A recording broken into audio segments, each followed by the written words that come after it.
So good morning, students, and welcome.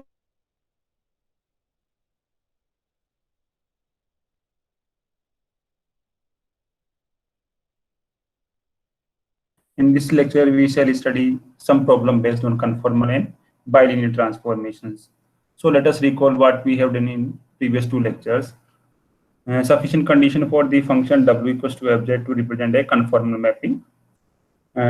If fz is an analytic function in the domain D and its first derivative is not equals to 0 inside the domain D, then the mapping w equals to fz is conformal at the point D. It means आपकी कोई भी transformation given है w equal to fz, वो आपकी conformal mapping होगी यदि हमारा function fz क्या है, एनालिटिक है, और उसका जो फर्स्ट डेरिवेटिव है which is not equal to 0 inside the points of the domain D.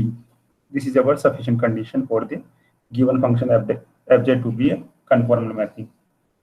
And the second one is the necessary condition. If w equals to fz is conformal mapping, then your function must be a analytic function. So we have already studied about these two conditions. The first condition is sufficient condition and second one is the necessary condition. Sufficient conditions means if your function is analytic and satisfy this condition f and z not equals to 0, then your transformation fz is conformal mapping. And second one is the function is w equals to fz define a conformal mapping, then your function fz must be a analytic function for the given z. Next one, there are some examples of the conformal transformation. First one is the magnification and rotation. So w equals to cz, such type of transformation known as the magnification and rotation, where c being a complex constant. Let us see the example. Tz equals to e power az. If a equals to r,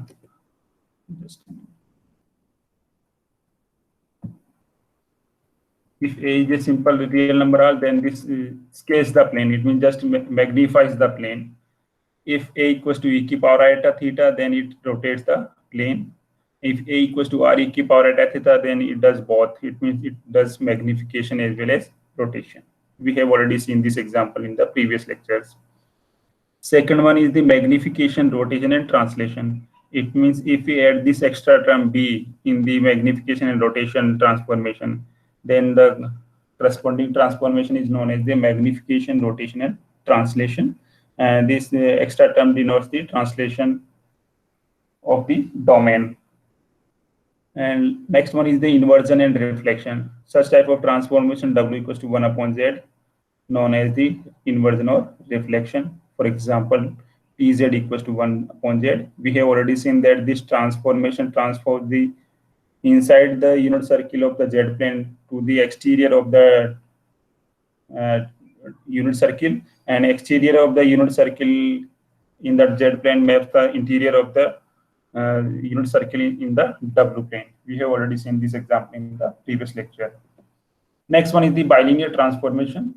A bilinear transformation, which is also known as the fractional linear transformation or Mobius transformation, is a function of this form: w equals to fz, where fz equals to az plus b upon cz plus d, provided that ad minus bc not equals to 0. This condition is very important. We have already seen what is the importance of this condition.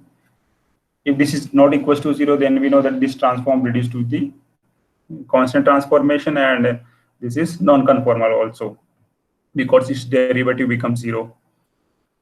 And there are some example of the bilinear transformation: translation, rotation, magnification, and inversion are the bilinear transformation as well as conformal mappings. And in the last topic, we have already seen that the bilinear transformation preserve the cross ratio, or you can say bilinear transformation can be found by using cross ratio. So if z1, z2, z3, and z4 are the points in the z plane, which maps to the points w1, w2, w3, and w4 in the w plane respectively, under the bilinear transformation one, we can find this cross ratio for w and z points. So this portion we have already covered in the previous two lectures. Let us see application of the bilinear transformation and conformal mapping. So first one is the find the bilinear transformation which maps the points z equals to 1, iota, and minus 1 onto the points w equals to iota, 0, and minus iota And second part, hence find the image of the unit disk mod of z is less than 1 and the invariant points of this transformation. Here invariant points means fixed point of the transformation. So हमारे पास में z domain के अंदर 3 points given है, 1 iota and -1. In points का जो images है वो है हमारे पास में डब्ल्यू प्लेन में iota, 0 and minus iota. So we have to find the bilinear transformation for this given conditions. So we use this cross ratio formula. आप यहाँ पे यह फॉर्मूला यूज करेंगे because we know that the bilinear transformation preserve the cross ratio. So let us assume that z1 जो हमारे पास points given है, z1 equals to 1, z2 equals to iota and z3 equals to -1 and z4 equals to z. Similarly, the corresponding image is w1 equals to iota, w2 equals to 0, w3 equals to minus iota and w4 equals to w. It means हमारे पास z1, z2, z3 की जो images हैं वो क्या है, w1, w2 and w3, और जो z है उसकी इमेज कितनी है, w है. So we have assumed these points. Now we use this condition cross ratio. अब आप क्या करेंगे, इसमें w1 की जो वैल्यू है, w2 की जो वैल्यू है, w3 की जो वैल्यू है वो इसमें पुट कर दीजिए और w4 को आप w के बराबर पुट कर दीजिए. सिमिलरली z1, z2, z3 की वैल्यू इसमें पुट कर दीजिए और z4 की वैल्यू z के बराबर पुट कर दीजिए. सॉल्व कीजिए इसको. हमारे पास ये जो क्रॉस रेशो ये वाला फॉर्मूला आप नोट कर लीजिए एक बार.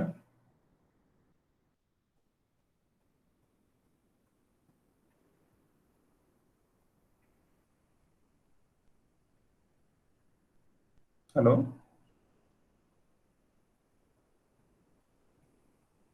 M I audible? Yes sir. Okay, so try कीजिए आप इसको ना. आपके पास में पॉइंट्स गिवन है z1, z2, z3. z4 हमने z के इक्वल मान लिया है.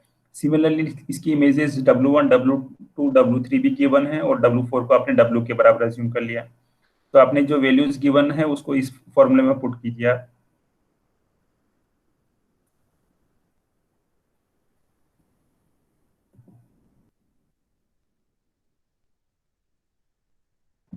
Then we get this one. यदि आप जो वैल्यूज है इसको पुट करते हैं इस फॉर्मूले के अंदर, then we get w plus iota upon w minus iota equals to z plus 1, 1 minus iota upon z minus 1, 1 plus iota. ठीक है, आप इसको सिंप्लीफाई करके चेक कीजिए आपकी वैल्यूज यही मिल रही है, नहीं मिल रही.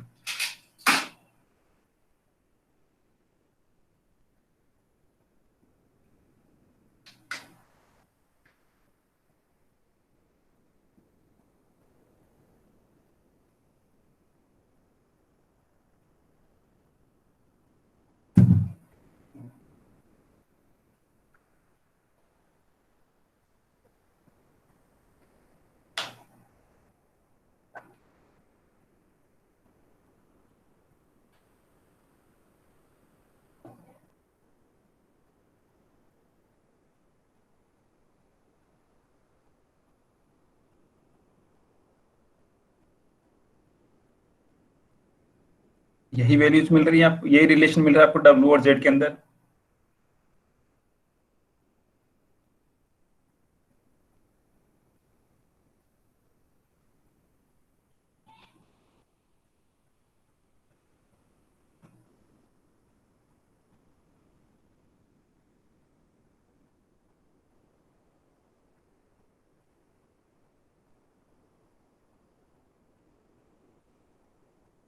सिहार, अर्पित,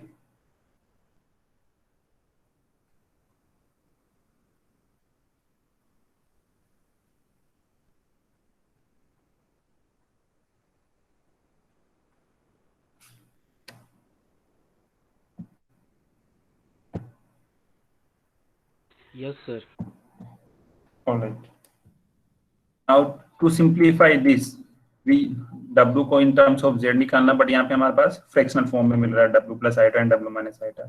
So for this one we have used compound or dividend rule. यह रूल आपको पता होगा, if a upon b equals to c upon d, then you can write a plus b upon a minus b equals to c plus d upon c minus d. ये rule आपको पता ही होगा. यदि आपको ये रेशो फॉर्म में given है, then you can write in this form.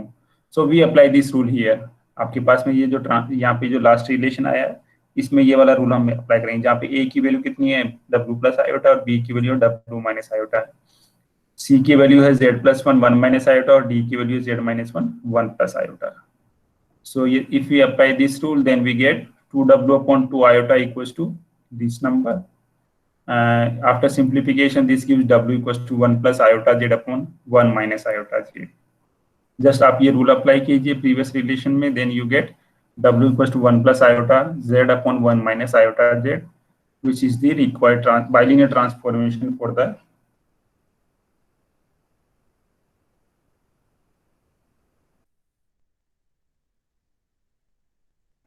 यहाँ तक कोई डाउट किसी को? No sir.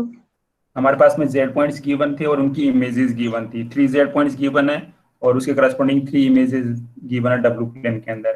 तो हमने फोर्थ पॉइंट z प्लेन के अंदर हमने z मान लिया और w प्लेन के अंदर w मान लिया, ठीक है. Then we applied the cross ratio formula. Cross ratio में आपने w और z की वैल्यूज पुट की और w के लिए आपने सॉल्व किया उस इक्वेशन को by using this componendo dividendo rule. Then you get w equals to 1 plus iota z upon 1 minus iota z. So this is the required bilinear transformation for the given z and w points. ठीक है. So first part is clear. Now second part क्या है हमारे पास में? Find the image of the unit disk. Mod of z is less than 1. It means interior of the unit circle हमारे पास में उसकी इमेज निकालनी है हमको w plane के अंदर क्या होगी by using this bilinear transformation. तो हम mod of z is less than 1 condition given है. So for this one, we write this transformation z in terms of w. आप इस ट्रांसफॉर्मेशन को क्या करेंगे? z को w की फॉर्म में लिखेंगे, बिकॉज हमारे पास में कंडीशन क्या गिवन है? mod of z is less than 1. So after simplification, your transformation becomes z equals to iota times 1 minus w upon 1 plus w. इस ट्रांसफॉर्मेशन को आप क्या करेंगे? z को इन टर्म्स ऑफ w लिखेंगे ना. अभी w क्या इन टर्म्स ऑफ z है यहाँ पे. इसको आप यदि सिंप्लीफाई करते हैं for z in terms of w, then you get z equals to iota times 1 minus w upon 1 plus w. Now we apply this condition, mod of z is less than 1, right. तो यदि आप यहाँ पे mod of z is less than 1 की condition apply करते हैं तो it means mod of 1 iota 1 minus w upon 1 plus w equals to mod of z is less than 1. So this implies that mod of iota times mod of 1 minus w is less than 1 plus w. ठीक है, because इसकी value less than 1 है तो so you can write mod of iota 1 minus w is less than 1 plus w, and we know that mod of iota equals to 1. Yes or no? Yes, sir. Mod of iota equals to 1 होता है. So therefore this 1 minus w is less than mod of 1 plus w. And we know that w equals to u plus iota.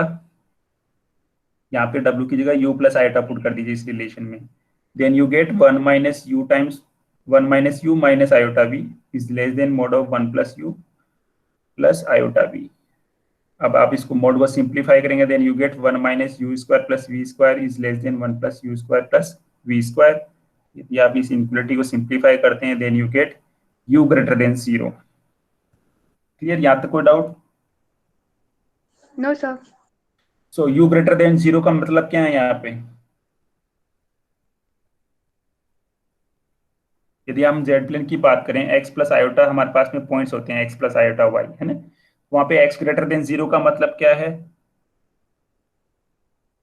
Positive X axis. Positive, it means right half plane, है ना. Yes sir.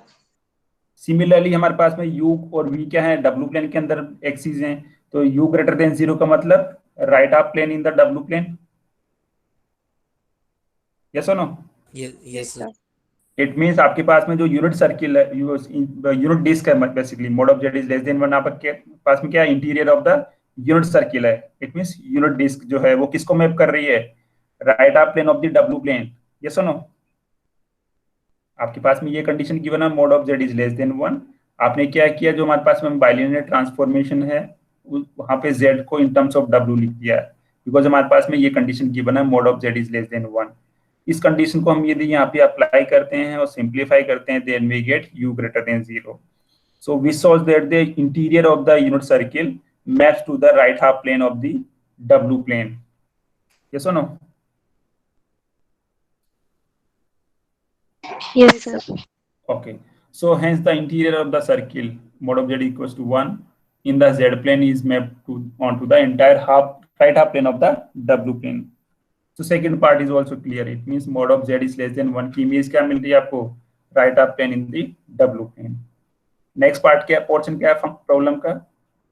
Find the invariant points of this transformation. तो हमारे पास में ये transformation है, इसके invariant point या फिक्स पॉइंट कैसे निकालेंगे आप?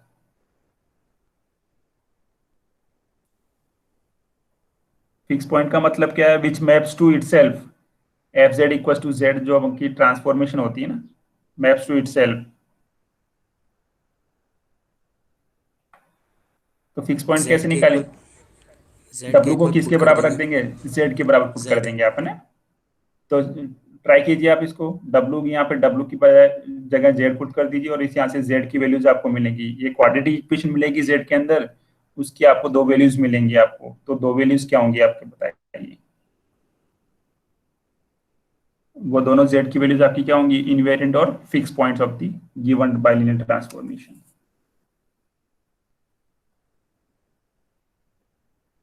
ठीक है. तो आप यदि इसको सिंप्लीफाई कर देंगे, आपके पास में ये क्वाड्रेटिक इक्वेशन बनेगी. Iota Z square plus iota minus 1 Z plus 1 equals to 0.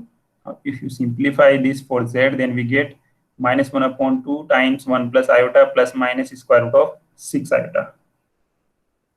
So these are the required fixed point or invariant points of the given bilinear transformation. ठीक है. Yes, sir. So it means जब भी आपके पास में z points और w points given है, उनके corresponding आप bilinear transformation निकाल सकते हैं by using cross ratio formula. तो आपको first of all cross ratio formula learn करना है. उसमें जस्ट आपको वैल्यूज पुट करनी है. जो वैल्यूज और 3 पॉइंट्स आपको गिवन होंगे और फोर्थ पॉइंट आपको अपनी तरफ से z के केस में z अज्यूम करना है और w के केस में w अज्यूम करना है. ठीक है. वो सब वैल्यूज आप उसमें पुट कर देंगे. Then simplified the given relation for w के लिए आप उसको सोल्व करेंगे. Then you get w in terms of z. आपको यहाँ पे कंपेंडो डिविडेंडो रूल हमेशा यूज करना होगा. ठीक है. तो आपको w in terms of z मिल जाएगा. सिमिलरली यदि आपको z डोमेन के अंदर कोई इमेज दे रखी है, सॉरी डोमेन दे रखा है z प्लेन के अंदर, उसकी इमेज आपको निकालनी है. तो आपको क्या करना होगा? जो भी आपकी ट्रांसफॉर्मेशन गिवन है उसको आपको z को इन टर्म्स ऑफ w लिखना, बिकॉज z ट्रांसफॉर्मेशन z को w की फॉर्म में लिखना, बिकॉज z के आपको डोमेन गिवन होगा, उसकी आपको इमेज निकालनी होगी. ठीक है. तो z in terms of w लिखेंगे और जो डोमेन गिवन है वो कंडीशन अप्लाई करेंगे तो आपको w प्लेन में उसकी इमेज मिल जाएगी. सिमिलरली फिक्स पॉइंट्स के लिए क्या करना है? w equals to F Z equals to Z put करना और आपको जो क्वाड्रेटिक इक्वेशन मिलेगी उसको सोल्व करेंगे तो आपको करस्पॉन्डिंग फिक्स पॉइंट्स मिल जाएंगे. यहाँ पे आपके यूनिक 1 फिक्स पॉइंट भी हो सकता है, 2 भी हो सकता है, एक फाइनाइट भी हो सकता है, एक इनफाइनाइट भी हो सकता है. वो कंडीशन हम ऑलरेडी डिस्कस कर चुके हैं. Now next example, so that this transformation z minus iota upon z plus iota maps the x-axis to the unit circle and the upper half plane to the unit disk. Transformation आपके पास में given है. Just आपको क्या करना है? z plane के अंदर जो भी आपके पास में डोमेन गिवन है उसकी इमेज निकालनी है w प्लेन के अंदर to the unit circle. It means आपके जो z प्लेन के अंदर है x एक्सिस, वो किसको मैप कर रही है? यूनिट सर्किल को w प्लेन के अंदर. एंड सेकंड पार्ट क्या है? Upper half plane to the unit disc. Upper half plane जो z प्लेन के अंदर होगा that map to the unit disc. तो इट मींस हमारे पास यहाँ पे z की वैल्यूज गिवन है और हमको करस्पॉन्डिंग w की वैल्यूज निकालनी है. So first part x axis है. So in the given transformation put z equals to x और उसकी आप मोड निकाल लीजिए. In mod of fx equals to mod of x minus iota upon x plus iota. And mod of x minus iota, it means x square plus 1, and mod of x plus iota, it means square root of x square plus 1. So this is equals to 1. So this so that the fz maps to the x-axis to the unit circle, because mod of fx equals to आपको क्या मिल रहा है? 1 मिल रहा है. किसके अंदर? w plane के अंदर. ठीक है.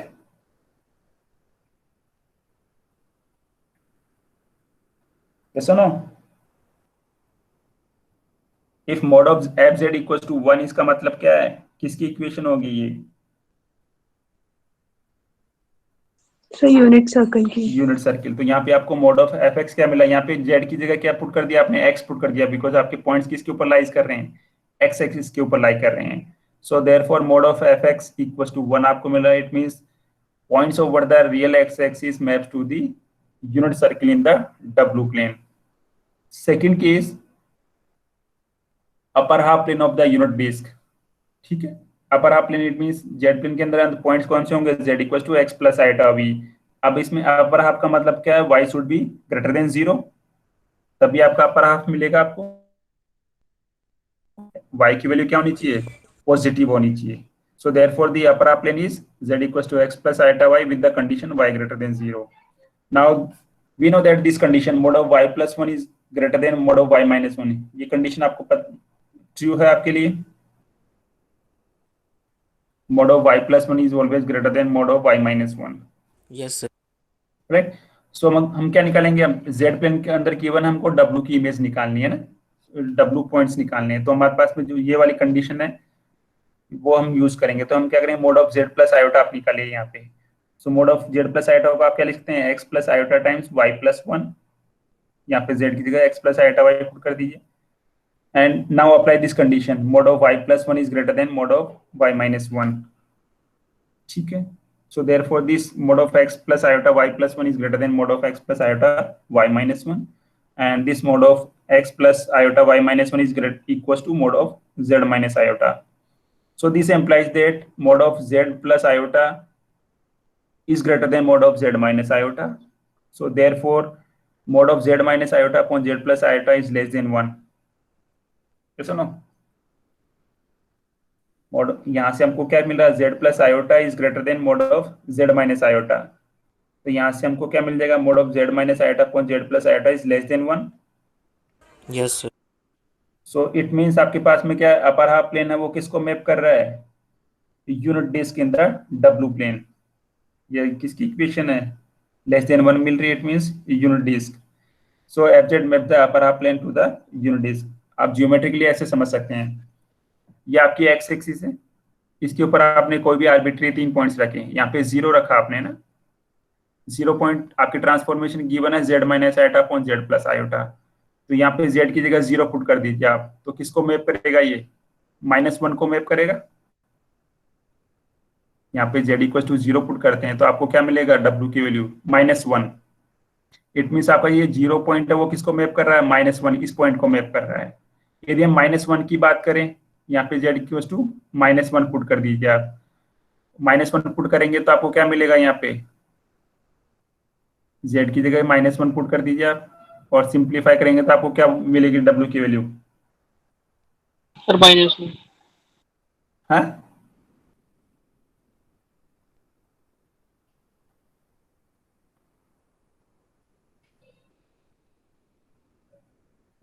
z की जगह -1 पुट कर दीजिए आप और उसको सिंप्लीफाई कीजिए, w की वैल्यू क्या मिल रही है आपको,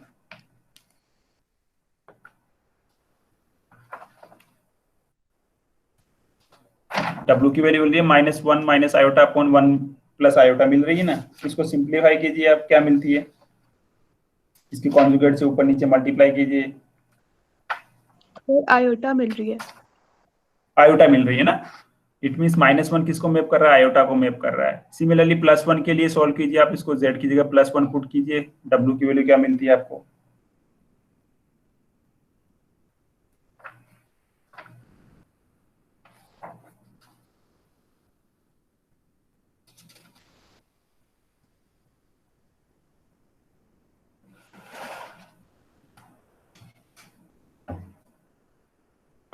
minus iota. Minus iota. It means आपके पास में जो एक्स एक्सिस के ऊपर जो पॉइंट्स है वो किसको मैप कर रहे हैं, this unit boundary of this unit circle. Yes और नो, यस सर। ठीक है। नाउ सिमिलरली हमारे पास में अपर हाफ प्लेन गिवन है, इट मींस एक्स एक्सिस किसको मैप कर रही है, यूनिट सर्किल को मैप कर रही है ना। यदि अपर हाफ प्लेन की बात करें, सपोज ये हमारे पास अपर हाफ प्लेन के अंदर कोई पाथ गिवन है जहाँ पे y की वैल्यू कितनी है, आयोटा है, y की वैल्यू फिक्स आपके पास में यहाँ पे ना, y इक्वल टू 1, तो यहाँ पे x वेरी करेगा ना, which is parallel to X axis है। इसकी यदि आप इमेज निकालते हैं तो आपको इमेज मिलेगी दिस सर्किल, ठीक है। सिमिलरली आप यदि ये वाला पाथ लेते हैं जहाँ पे y इक्वल टू कितना है 2 है सपोज, तो आपको इसकी इमेज मिलेगी ये वाला सर्किल, बिकॉज यहाँ पे y की वैल्यू कितनी हो गई, फिक्स हो गई इस पाथ के ऊपर, y इक्वल टू 1 और यहाँ पे y इक्वल टू कितना है 2 है। यदि आप इसको y इक्वल टू यहाँ पे z की वैल्यू पुट करेंगे x प्लस आयोटा, इस रिलेशन के अंदर z equal to x plus iota, इस पाथ के लिए आप z इक्वल टू कितना पुट करेंगे x प्लस 2 आयोटा, और इसको यदि सिंप्लीफाई करते हैं सेम पॉइंट्स, यदि -1 के करस्पॉन्डिंग यहाँ पे ये पॉइंट कौन सा बनेगा, -1,1 बनेगा ना आपका ये पॉइंट, और ये पॉइंट बनेगा 1,1 इस पाथ के ऊपर, ये पॉइंट आपका कितना बनेगा -1,2 और ये पॉइंट बनेगा 1,2। ये सुनो, Yes, sir. ठीक है। तो ये जो आप दो पाथ ले रहे हैं ना, इनकी इमेजेस आपको क्या मिलने वाली है, आपको अगेन ये सर्किल मिलेंगे इनसाइड द यूनिट सर्किल, ठीक है। जहाँ पे सपोज आयोटा है, यहाँ पे z equal to iota put करते हैं तो ये किसको मैप करेगा, w इक्वल टू 0 को मैप करेगा कि नहीं करेगा। Yes, sir. यदि इट मीन्स ये वाला जो पॉइंट है z इक्वल टू आयोटा यहाँ पे पुट करते हैं तो ये किसको मैप कर रहा है, 0 को w प्लेन के अंदर। और यहाँ पे यदि हम इस पॉइंट की बात करें, यहाँ पे z इक्वल टू कितना है 2 आयोटा है, तो यदि z इक्वल टू 2 आयोटा इसमें पुट करते हैं तो आपको क्या मिलेगा, z equal to 2 iota put करते हैं तो आपको कितना मिल रहा है 1/3। Yes, sir. It means 1/3 point ये वाला पॉइंट होगा, यहाँ पे आप देख पा रहे हैं। इट मीन्स जैसे जैसे हम एक्स एक्सिस के ऊपर जा रहे हैं तो हमारे पास में जो सर्किल बन रहा है उसकी रेडियस कितनी कम होती जा रही है, और जैसे जैसे हम सर्किल एक्स एक्सिस के पास आएंगे तो हमारे पास जो है वो यूनिट सर्किल बनता जाएगा आपका ना। तो आप इसको ट्राई कर सकते हैं, कोई भी इस पाथ के ऊपर 3 आर्बिट्री पॉइंट्स आप लीजिए, उसकी इमेजेस आप निकालिए तो आपकी इमेजेस इस सर्किल के ऊपर मिलेंगी सारी की सारी। सिमिलरली यदि आप इस पाथ के ऊपर कोई भी 3 पॉइंट आर्बिट्री रखेंगे, मोर देन 3 रखेंगे, तो उसकी इमेजेस आपको क्या मिलने वाली है, इस सर्किल के ऊपर मिलने वाली है सबकी सब, ठीक है। So you can say that the upper half plane maps to the unit circle,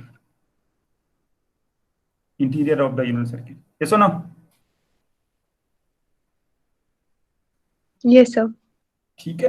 तो इट मीन्स आपकी एक्स एक्सिस किसको मैप कर रही है, यूनिट सर्किल को मैप कर रही है, और अपर हाफ प्लेन किसको मैप कर रहा है, राइट हाफ प्लेन को, ना सारे के सारे जो पॉइंट्स आपको मिलेंगे वो राइट हाफ प्लेन में मिलेंगे। यहाँ पे इसके लेफ्ट में कोई पॉइंट नहीं मिलेगा आपको, सारे के सारे इस राइट हाफ में मिलेंगे जो भी मिलेंगे पॉइंट्स। क्या एनी डाउट?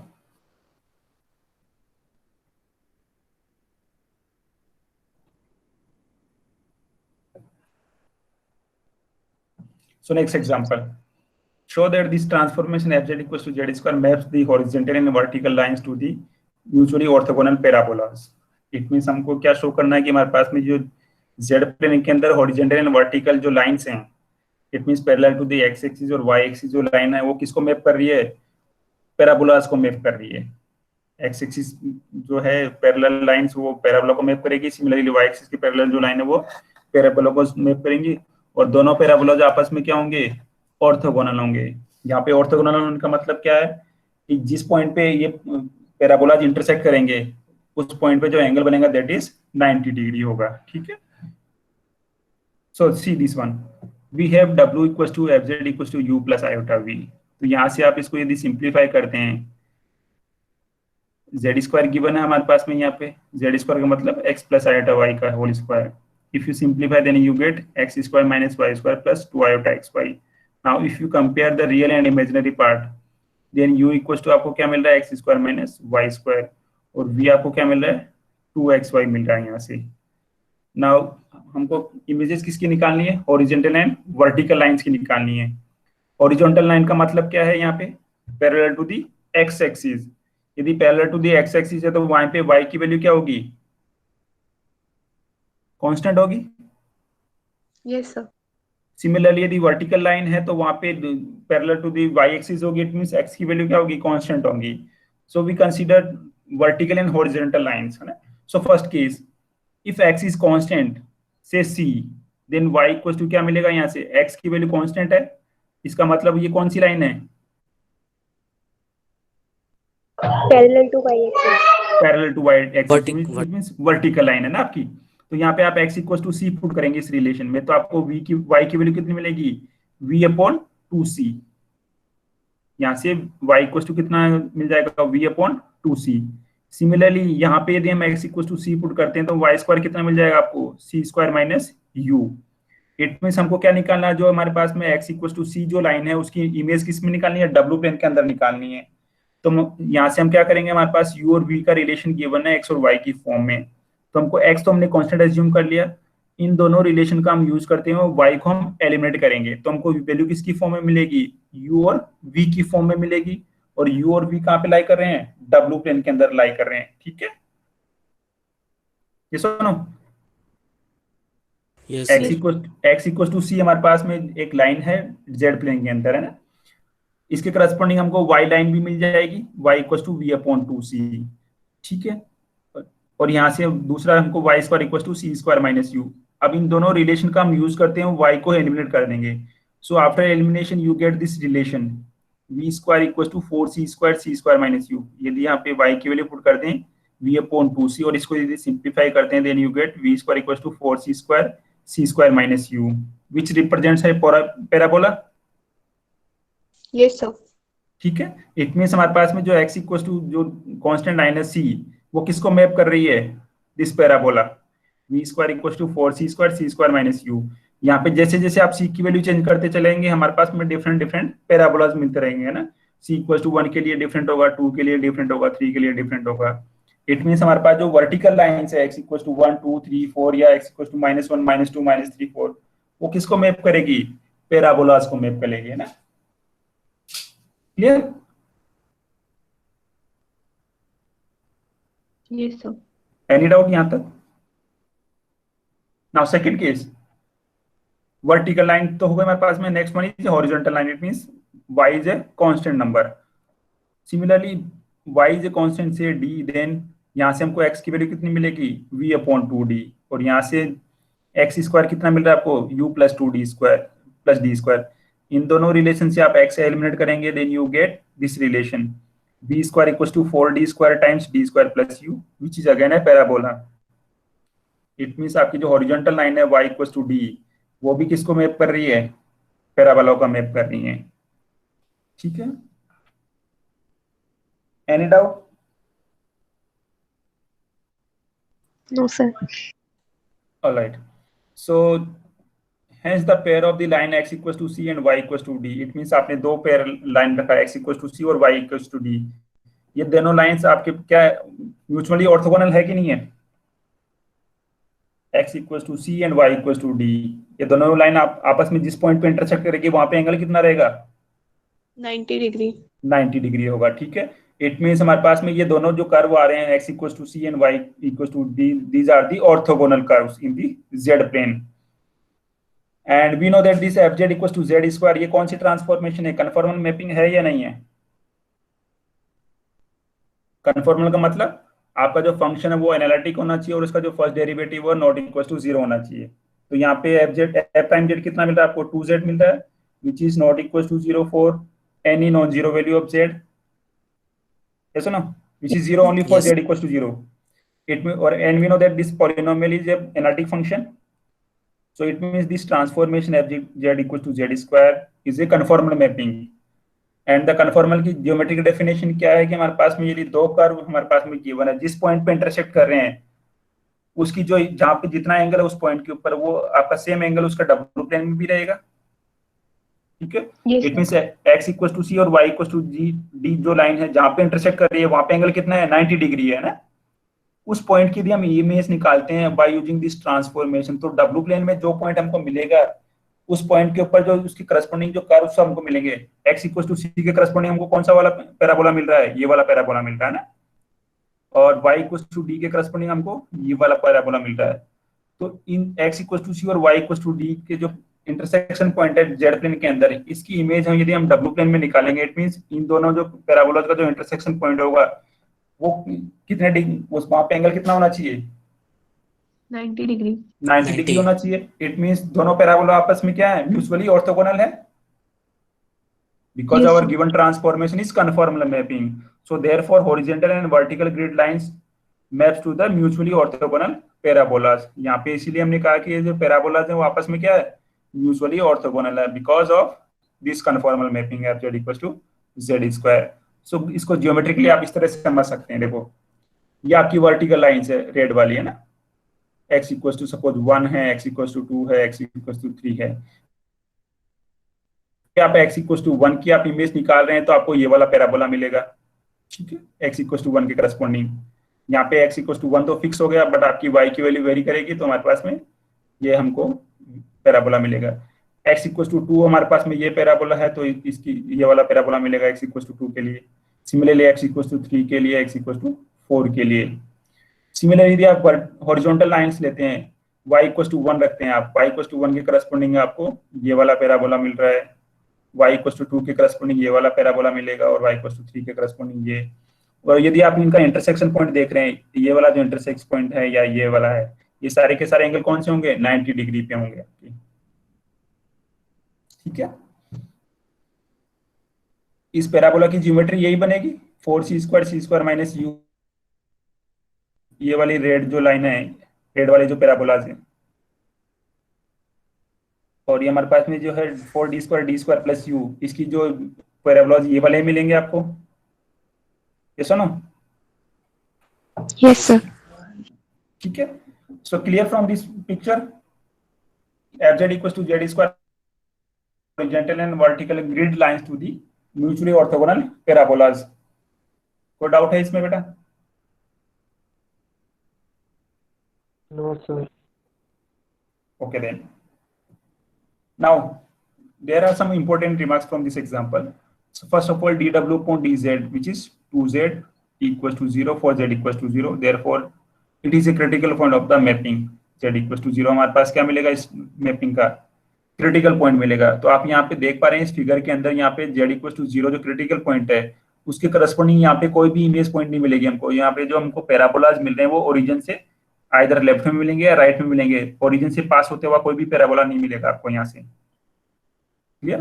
बिकॉज हमारे पास में z इक्वल टू 0 क्या है, यहाँ पे क्रिटिकल पॉइंट है, तो z इक्वल टू 0 की जो इमेज आपको मिलने वाली है वो वहाँ पे कोई पॉइंट नहीं मिलेगा, तो इसमें 0 के करस्पॉन्डिंग आपको कोई इमेज नहीं मिलेगी, ठीक है। तो यहाँ पे जो होल, एक होल बन जाएगा, ठीक है, ये होल बना हुआ है यहाँ पे। This is because of the critical point z equal to 0। Because यहाँ पे z इक्वल टू 0 पुट करेंगे तो उसकी इमेज कितनी मिलनी चाहिए आपको, 0 मिलनी चाहिए, बट वो z इक्वल टू 0 क्या है, क्रिटिकल पॉइंट है, तो उसकी कोई इमेज नहीं मिल रही है आपको यहाँ पे। तो यहाँ पे ये जो पैराबोलाज हैं वो सारे के सारे ओरिजिन से पास नहीं होंगे, वो सब x एक्सिस के u एक्सिस को पॉजिटिव या नेगेटिव पे इंटरसेक्ट करेंगे, ठीक है। Similarly, if we take the polar form z equals to r e की power eta theta and w equals to capital R e की power eta phi, then the w equals to z square becomes r e की power eta phi equals to r square e की power 2 eta theta। It means हमारे पास में Cartesian coordinates लेके हम यदि polar coordinates लेते हैं, so this shows the upper half plane of the z plane, theta from 0 to pi transform into the entire w plane, phi from 0 to 2 pi। यहाँ पे थीटा की वैल्यू यदि 0 से पाई के अंदर है तो फाई की वैल्यू कितनी बन जाएगी, 0 से 2 पाई बन जाएगी। It means upper half plane in the Z plane maps to the entire W plane, ठीक है। Now next example, show that this transformation F Z equal to E की power Z maps horizontal and vertical lines to the radial lines and circles. Exponential जो transformation given है ये radial lines और circles को map करता है। Horizontal lines radial lines को map करेगी और वर्टिकल लाइंस किसको मैप करेगी, सर्कल्स को मैप करेगी। So for this one first we find the real and imaginary part. So z equal to x plus iota y है, सो w का polar form क्या बनेगा, e की पावर आयोटा y। बिकॉज यहाँ पे radial lines की बात हो रही है तो इट मींस पोलर फॉर्म हमको यूज करनी है इसकी। So w equal to rho e की power iota y। Now if you compare rho E की power iota phi equal to E की power X plus iota Y, तो यहाँ से रो की वैल्यू कितनी मिलेगी, ई की पावर एक्स, और फाई की वैल्यू कितनी मिलेगी, वाई। यदि यहाँ से आप कंपेयर करते हैं then rho equal to E की power X and phi equal to Y. ये सुनो, इट मींस आपके पास में जो डब्ल्यू प्लेन के अंदर जो सर्किल बन रहा है ऑफ रेडियस रो, वहां पे रो किसके बराबर है, ई की पावर एक्स के बराबर है, और जो एंगल जो बनेगा उस स्ट्रिप का जो रेडियल लाइन का वो एंगल किसके बराबर है, वाई के बराबर है। सो यू आर गेटिंग जो सर्किल है रो रेडियस का वो किसके बराबर है, ई की पावर एक्स के बराबर। इट मीन्स एक्स की इमेजेज आपको जो मिलने वाली है वो रेडियल की फॉर्म में मिलेगी, ठीक है, एक्स की जो इमेजेस मिलने वाली है ना, और वाई जो हमारे पास में है उसकी इमेजेस जो मिलने वाली है वो आपको फाई की फॉर्म में मिलने वाली है, ठीक है, circle. So first case, it is clear from that the lines parallel to the y-axis, it means x constant, x की वैल्यू आपकी फिक्स है, तो इट मींस आपकी रेडियस क्या बन जाएगी, फिक्स बन जाएगी। यदि x इक्वल टू 1 है तो आपकी रेडियस कितनी बन जाएगी, डब्ल्यू प्लेन के अंदर सर्किल की रो बराबर e बन जाएगी यहाँ पे।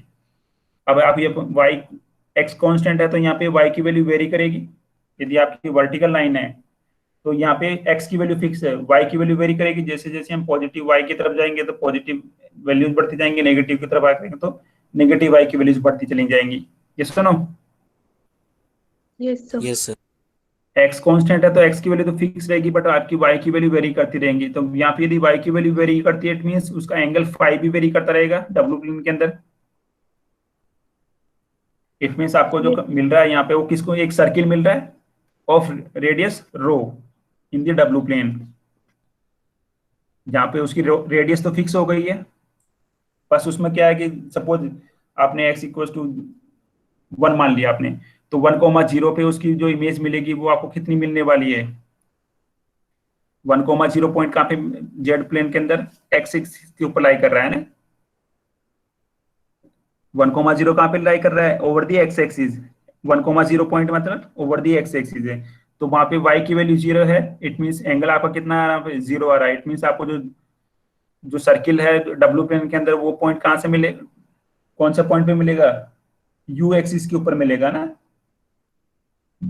और यू एक्सिस पे Yes, कौन सा sir. पॉइंट, यू एक्सिस पे कौन सा पॉइंट बनेगा, वो e,0। ये सुनो, x इक्वल टू कितना है, 1 है आपका, है ना, तो इट मींस रो की वैल्यू कितनी बन जाएगी, 1, सॉरी e, और फाई की वैल्यू 0 बनेगी। इट मींस आपका जो यूनिट सर्किल मिल रहा है डब्ल्यू प्लेन के अंदर, उसका जो पॉइंट आएगा 1,0 करस्पॉन्डिंग वो कौन सा पॉइंट बनेगा, e,0। सिमिलरली यदि आप x की डिफरेंट वैल्यू लेते हैं तो आपको y की डिफरेंट वैल्यूज मिलेंगी, ठीक है। So you can say that the lines parallel to the y axis map to the circles in the w plane and their radii being less than or greater than 1 accordingly as x is less than or greater than 0। It means हमारे पास में radius किसके ऊपर depend कर रही है, x के ऊपर डिपेंड कर रही है। x की वैल्यू यदि लेस देन 1 है, 0 है सपोज, तो उस केस में आपको e की वैल्यू क्या मिलेंगी, लेस देन 1 मिलेगी या नहीं मिलेगी। If x is Yes, less than 0, Yes, sir. then you get rho is less than 1. If x is greater than 0, then you get rho greater than 1. Suppose x की value 2 मान लीजिए आप, तो x की वैल्यू यदि 2 है तो आपको रेडियस कितनी मिल रही है, मोर देन 1 मिल रही है। और suppose x is less than -2 है, then you get rho is less than 1. So therefore radius of the circle depends on the x. If x is less than or greater than 0, then the radius will be less than or greater than equals to 1. So you can say the vertical lines map to the unit circles of radius rho which is constant. Second case, if the lines parallel to the x-axis, it means y constant होगा। यहाँ पे y की value क्या हो जाएगी, fix बन जाएगी। यहाँ पे y is constant, it means आपकी जो फाई एंगल है डब्ल्यू प्लेन के अंदर वो फिक्स हो जाएगा आपके पास में।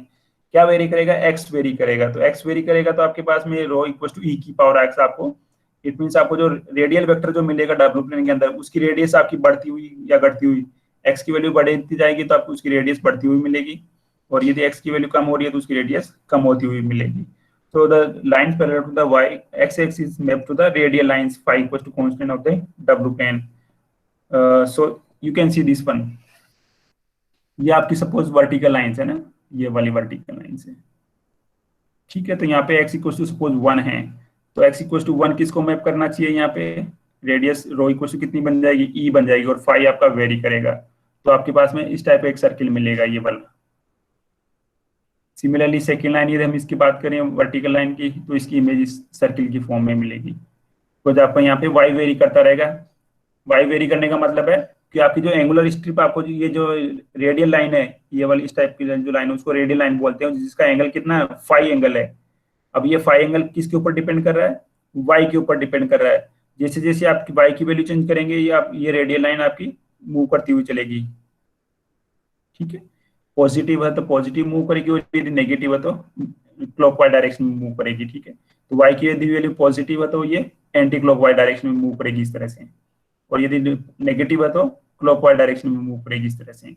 सो इट मीन्स हमको यदि वर्टिकल लाइंस है तो वो यूनिट सर्किल को मैप कर रही है, और यदि हॉरिजॉन्टल लाइन है तो वो रेडियल लाइंस को मैप कर रही है। इट मीन्स इस टाइप की लाइंस को मैप करेगी, फिक्स वाली, ठीक है। So this is all about the fz equals to e की power z which maps the horizontal and vertical lines to the radial lines and circles in the w plane. These are some example. Show that w equals to fz equals to z plus 1 upon z map the circle and radial lines to the ellipse. ये आप try कीजिए, note कर लीजिए आप लोग। ये आपके पास में ट्रांसफॉर्मेशन गिवन है z plus 1 upon z. Show that this map circle and radial lines to the ellipse and hyperbolas. Same procedure follow करना जो हमने अभी तक किया है। Second example, w equals to cos hyperbolic z maps the horizontal and vertical lines to the hyperbola and ellipse, and show that this transformation real axis in the z plane is mapped to the unit circle mode of w equals to 1, and which portion of the z correspond to the interior of the circle. इसके लिए आप check करना क्या जो upper half of the z plane correspond to the interior of the unit circle mode of w equals to 1. ये तीन example आप लोग ट्राई कीजिए। यदि कोई डाउट हो तो हम नेक्स्ट लेक्चर में डिस्कस कर सकते हैं इसको। Clear? Yes, sir. Okay, then thank you for today. And in the next lecture, we study about the contour integration.